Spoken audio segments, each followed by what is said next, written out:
행복한 나라, 진짜 대한민국을 향해 나아갑시다. 이재명입니다. 제2대표님께 인사 부탁드리겠습니다. 안녕하세요.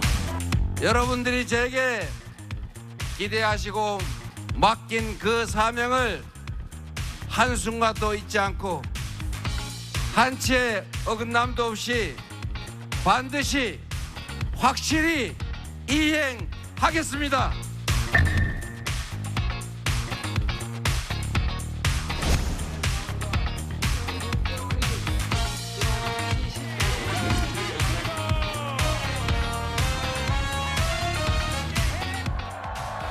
대통령이 직접 챙기고 지휘하는 비상경제 대응 TF를 곧바로 구성하고 실행 가능한 단기 응급 처방은 물론이고 중기적, 장기적 대응책을 확고하게 마련하겠습니다.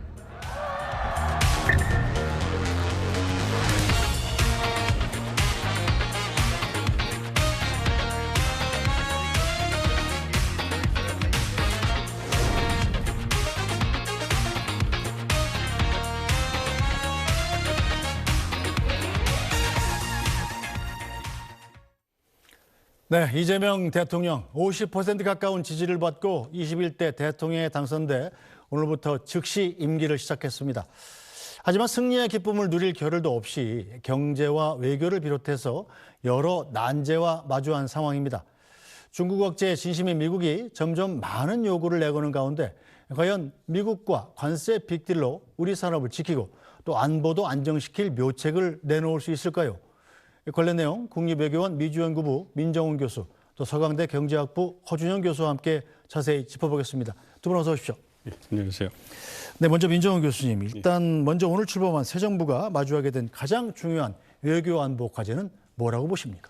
가장 중요한 거는 외교 안보의 정상화겠죠. 탄핵 사태로 불거진 우리의 리더십의 공백 사태가 트럼프 행정부의 재출범으로 인해 가지고 정상화가 굉장히 중요했는데 그 부분을 이제 제대로 수행하지 못한 부분에 있어서 많은 국익의 손실이 있었던 게 사실입니다. 그렇기 때문에 이재명 대통령께서 후보 때도 말씀해 주신 것처럼 굳건한 한미 동맹을 이제 토대로 실용외교를 펼치겠다. 그걸 위해서 탄핵 사태로 이제 훼손된 한미 동맹의 기반을 회복하겠다 이런 얘기를 했고요. 그렇기 때문에 오늘 그 발표된 안보실장의 인선에 유성락 의원이 발탁되지 않았습니까? 네. 이거는 다분히 미국과의 관계를 고려하는 인선이다 이렇게 생각하고 있습니다. 대표적인 북미통이죠. 네, 그렇습니다. 네. 그래서 워싱턴에서 굉장히 신망을 받고 상당히 신뢰를 받는 그런 분이기 때문에 아무래도 이재명 행정부에서 어떤 그러한 한미 관계의 중요성을 고려한 인사가 아니었나 이렇게 생각하고 있습니다. 네, 우리나라는 사실 안미 경중이라고 해서 안보는 미국하고 하고 경제는 중국하고 하고 뭐 이런 기조를 유지해 오지 않았습니까? 자, 그런데 미국의 헤그세스 국방장관이 공식적으로 이건 안 된다 이렇게 밝혀버렸어요. 그렇습니다. 아무래도 미국의 전략적 입장이 많이 바뀐 것 같아요. 말씀해 주신 것처럼 과거에는 안보는 미국, 경제는 중국이었는데 이제는 안보도 미국, 경제도 미국, 기술도 미국, 세계 이렇게 가고 있기 때문에 그러한 측면에서 미국이 변화된 전략적 고려를 보여주고 있는 것 같고요. 그래서 말씀해 주신 것처럼 헤그세스 국방장관이 최근에 참석한 샹그릴라 대화, 아시아 안보 대화가 있거든요. 거기에서 중국이 이제 아시아 패권국이 되려고 하고 있다. 그래서 중국의 어떤 영향력을 견제해야 된다 이렇게 얘기를 하고 있고요. 그리고 아시아 동맹들에게 중국에 대해서 경제적으로 의존하는 것은 아무래도 중국의 악의적 영향력에 이제 심화가 되고 국방 안보 부분에서의 어떤 결정을 어렵게 만들 수 있기 때문에 그 부분을 경계한다 이런 얘기를 했거든요. 그거는 분명하게 한국이나 일본 같은 아시아 동맹들에게 중국과의 관계를 분명히 하고 미국 측에 붙어라 이런 얘기를 하고 있는 거기 때문에 우리 신정부에서도 그러한 부분을 고려한 대처가 필요하지 않나 생각을 하고 있습니다. 자, 오늘자로 한국의 새 정부가 탄생을 했기 때문에 미국이 이 관세 협상 그리고 방위비 협상을 동시에 들을 것 같다는 생각이 들거든요. 그렇게 되면 상당한 압박이 되지 않겠습니까? 그렇습니다. 그것이 우리 정부가 가장 피하고 싶은 최악의 시나리오거든요. 그렇기 때문에 그 부분에 대해서 기존 정부에서도 분명히 안보 문제와 어떤 경제 관세 협상은 별도로 하겠다 이걸 분명히 했고요. 그리고 트럼프 대통령도 얼마 전에 어떤 관세 협상을 할 때 있어서는 안보 문제는 별도로 하겠다 이런 얘기를 하고 했기 때문에 그 부분은 우리가 좀 고려해서 일관된 자세를 가지고 이제 미국과 협상에서 별도의 어떤 출애굽으로 협상을 해나가는 그런 대응책을 세워야 될 거라고 생각하고 있습니다. 네, 자 허준영 교수님, 일단 미국이 통보한 무역 협상 마감 시한이 7월 9일이잖아요. 90일 유예를 받은 거니까요. 그것도 한 달밖에 안 남았습니다. 어떻게 임해야 될까요? 이게 협상국이 지금 60개국이 넘는데요. 시간은 딱 90일 유예 줬잖아요. 그러면 휴일 빼면 거의 하루에 한 나라씩 협상을 해야 되는 입장입니다. 미국이. 그런데 미국에서 최근에 협상 전략을 어떻게 짜고 있냐면 일본 국가랑 얘기를 하다가 일본 국가가 얘기가 잘 안 되면 맨 뒤로 보냅니다. 일본 국가와 또 얘기를 하다가 안 되면 또 뒤로 보냅니다. 이러면 뒤로 가 있는 국가들한테 무슨 일이 벌어질 것 같냐면 마지막에 협상 기한이 얼마 안 남으면 전체 유예를 해주는 방안이 나오지 않는다면 각 국가들에 대해서 되게 엄중한 페널티를 때릴 수도 있다라는 지금 얘기들이 나오고 있거든요. 네. 그런 측면에서는 저희가 그동안은 정부가 어떻게 보면 협상 카운터파트가 없는 상태였기 때문에 저희가 협상의 뒤로 후순위로 밀릴 수는 있었겠지만 이제부터는 본격적으로 좀 협상의 속도를 내는 것도 중요하기도 한데 한편으로는 제가 늘 말씀드리지만 사실 시간이 미국 편이 아닐 가능성이 좀 있잖아요. 지금 관세가 미국 경제 자체에도 부담이 될 가능성들이 있고 미국이 조금 그것 때문에 경제가 좀 안 좋아지는 방향으로 갈 수 있기 때문에 내부적으로 조금 여론이 안 좋아질 가능성 이런 것들을 이용하면 너무 앞에서도 또 너무 뒤에서도 협상을 하면 안 되는 그런 상황인 것 같습니다. 자, 이 국외 상황이 아니더라도 당장 우리나라 이 내수 경기 자체가 심각한 상황 아니겠습니까?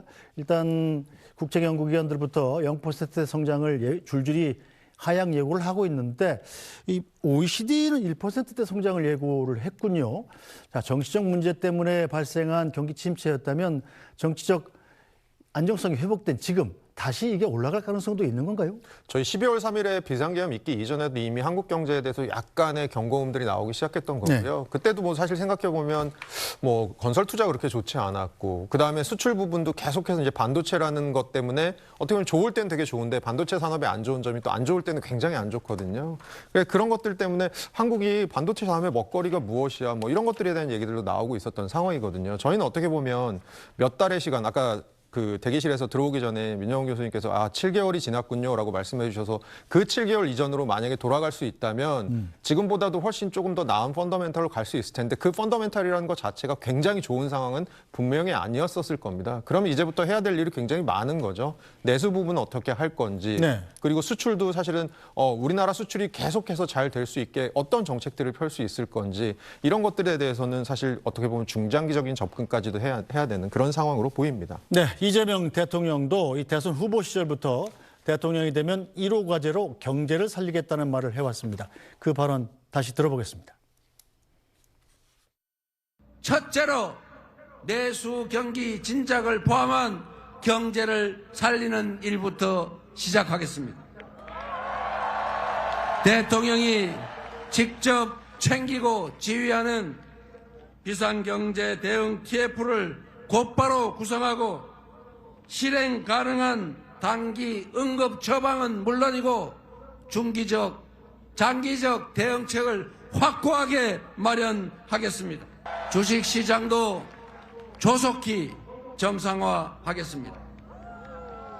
코리아 디스카운트의 원인인 불공정 거래, 주가 조작, 대기업, 대주주들의 횡포가 가능한 잘못된 제도, 벼랑 끝에 몰린 자영업자와 소상공인들을 살리고 멈춰선 성장 엔진을 다시 가동해야 합니다. 정부가 나서 효율적인 경기 진작책을 추진해야 합니다. 네, 자 이재명 대통령 자기 추경을 통해서 경기 진작에 나설 걸로 보이는데 규모는 얼마나 될지 그리고 효과는 어떨지 예상되십니까? 보통 얼마 전에 지난달 말에 35조 추경을 직접 이재명 대통령께서 언급한 적이 있고요. 사실 그렇게 생각해 봤을 때는 지금 35조 추경이 나올 수도 있겠다. 나온다면 한 8월쯤 통과될 수도 있겠다라고 생각할 수도 있을 것 같고요. 그 부분을 저희가 한번 생각해 보면 이런 것 같습니다. 올해 벌써 나라 예산은 짜져 있고요. 절반 정도는 이미 집행이 된 상태입니다. 그런데 새로운 정부가 들어오면 새로운 정부의 역점 사업을 좀 하고 싶잖아요. 근데 이미 플랫폼 다 갖춰져 있는 상황에서 올해는 그렇게 할 수 있는 게 많지 않습니다. 그러면 우선은 내년에 예산안이 본격적으로 반영돼서 이재명 정부의 예산안이 설계가 되기 전까지 한번 추경을 올해 해서 이 정부가 하고 싶은 사업들을 좀 한번 해보겠다라는 식의 추경을 할 수 있을 것 같고요. 얼마 전에 한국은행 이창용 총재가 정부가 한 10원 정도 지출을 늘리면 GDP가 한 4원 정도 느는 효과가 있다. 저희가 보통 얘기하는 승수 효과가 한 0.4쯤 된다라는 얘기를 하셨었는데요. 네. 그렇게 생각해 보면 35조 추경을 한다 그러면 뭐 GDP 증대 효과가 한 15조 원 정도 맥스로 있을 것 같고요. 그게 우리나라 GDP 작년에 한 2,550조 정도 됐으니까 네. 그거에 한 0.5% 조금 상회하는 그런 숫자 정도라고 생각하시면 될 것 같습니다. 자, 새 정부가 이 3법 개정안도 통과시킬 걸로 예상이 되는데, 자, 재계선 반대해온 정책 아니겠습니까? 어떤 효과가 있을 걸로 예상하십니까? 그러니까 아무래도 재계 입장에서는 이게 기존의 그 대주주와 일반 주주, 아무래도 그 일반 주주의 입장을 좀 더 들어주겠다라는 건데, 그것이 그리고 우리 자본시장을 좀 더 선진화하는 방법이라고 생각을 하는데, 기존의 이제 재계 입장에서는 이렇게 됐을 때는 뭐 소송이 너무 남발될 수 있고 경영권이 좀 침해될 수 있고 이러면 이제 회사가 인수합병 등 적극적인 어떤 정책들, 적극적인 움직임을 가져가기 좀 어렵고 이런 것들에 대한 얘기가 있습니다. 사실 어떻게 보면 상법 개정안은요, 제가 생각하기에는 우리나라의 헌법에 대한민국은 민주공화국이다라고 선언하는 것과 비슷한 의미라고 생각하거든요. 그러니까 그 얘기는 뭐냐면 네. 민주공화국인데 그 민주공화국인 것을 지키기 위해서 어떤 디테일들이 필요한지가 끊임없이 나와줘야 되는 거고 우리가 사실 비상계엄 이후로 느낀 것이잖아요.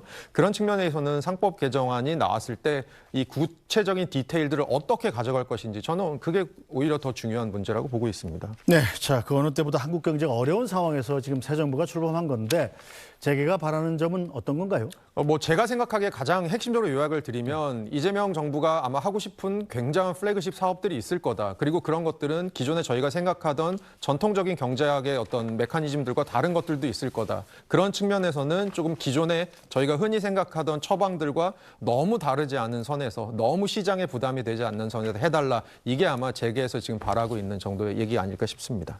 네, 자, 결국 현재 대한민국 경제 문제는 여러 가지가 있습니다만 무엇보다 성장 동력이 약해진 게 가장 큰 문제 아니겠습니까? 결국 이 문제는 기업의 생산성하고 연관이 있잖아요. 네, 우리나라 기업의 생산성 같은 경우는 사실 이거는 업종별로 좀 분리해서 봐야 됩니다. 제조업 같은 경우는 사실 OECD랑 비슷한 정도의 생산성이 나오고 있거든요. 근데 문제는 서비스업의 생산성이 잘 안 나오고 있는 부분인데 1990년대 이후로 사실 서비스업의 우리나라 GDP에서 차지하는 비중은 제1산업이 됐습니다. 네. 한마디로 제일 큰 부분에서 생산성이 잘 안 나오고 있는 부분이 크고요. 이렇게 생산성이 잘 안 나오는 이유 중에 하나가 결국은 이 제조업 서비스업 부분에서 고생산성 기업들이 새로 시장에 진입하는 데 있어서 약간 이 막는 정책들이 우리나라는 좀 많다 이런 얘기들이 나오고 있습니다. 그런 부분들에 있어서는 사실 정부가 해야 될 일, 규제 어떻게 할 것인지 이런 부분들에 대한 생각도 좀 필요할 것 같습니다. 네.